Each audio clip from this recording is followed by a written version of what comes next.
Hey there. If you're a dog owner here in Livermore, you already know what an amazing place it is to have a four-legged friend. In this explainer, we're going to walk through everything you need to know to find a fantastic local trainer, so you and your dog can really enjoy all this community has to offer. We've broken it down into 5 key parts. First, we'll talk about what training really looks like for the way we live in Livermore. Then, we'll get into effective and kind training methods. After that, we'll cover how to check out a pro, what to expect for local costs and rules, and finally, where to go to put all that great training into practice. All right, let's start with what makes Livermore, well, Livermore. Good training isn't just about sit and stay. It's about getting your dog ready for everything from our beautiful park trails to just chilling on a downtown patio.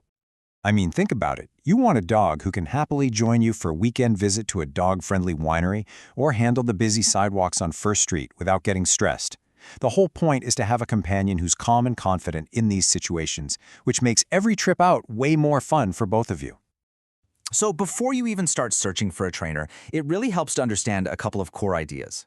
This knowledge is going to help you ask all the right questions and pick the best path for your specific dog.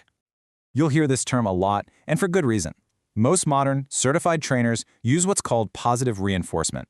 At its core, it's pretty simple. You reward the behaviors you want to see more of, instead of punishing the ones you don't.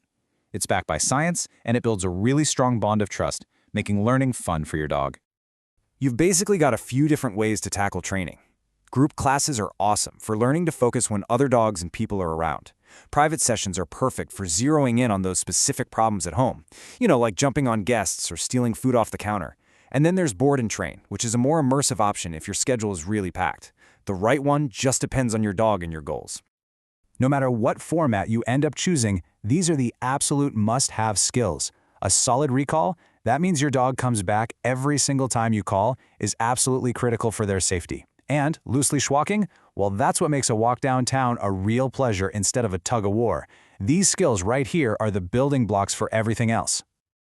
Okay, so you know what methods you like and what skills you need. Now, how do you actually find the right person for the job? Let's talk about how to properly vet a potential trainer. You're probably going to see a bunch of acronyms after a trainer's name, and they really do matter. Something like CPDTK means they've actually passed a pretty tough exam on training knowledge. Others, like a CDBC, signal that they have deep expertise in handling more complicated issues like severe anxiety. These certifications are a reliable sign that you're working with a true professional who's dedicated to their craft. When you finally talk to a trainer, have this little checklist ready to go. Their answers are going to tell you a whole lot. You're listening for a clear commitment to positive methods, a plan that's actually tailored to your dog, and total honesty about how they measure progress and what everything costs. A great trainer will have no problem answering these questions.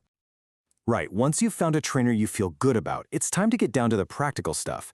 Let's take a look at what training typically costs in our area and some of the local rules that every single dog owner should know.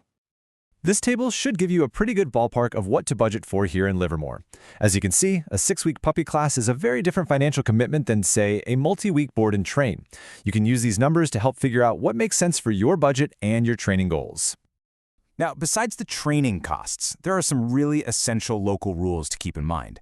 Things like keeping your dog on a leash, making sure they're licensed with the county, and keeping their vaccinations up to date. These are all required for everyone's health and safety. And yeah, managing excessive barking isn't just for your own sanity, it's also just part of being a good neighbor. So, you've done all the hard work, your dog has some awesome new skills, and now comes the really fun part. Let's check out some of the best places around town to practice and make that training stick.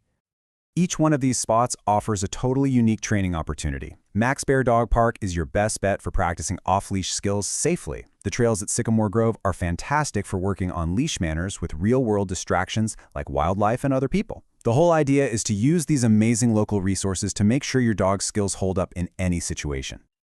When it comes right down to it, all this work is about what you want to do with your dog. Is it just having a peaceful walk through your neighborhood? Maybe hiking the trails without getting your arm pulled off? Or relaxing on a winery patio?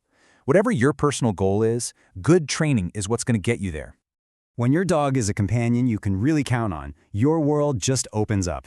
You'll feel so much more confident taking them new places, and frankly, they'll be happier and more relaxed because they understand what to do. All the time and effort you put in will pay you back over and over in countless joyful, stress-free moments together.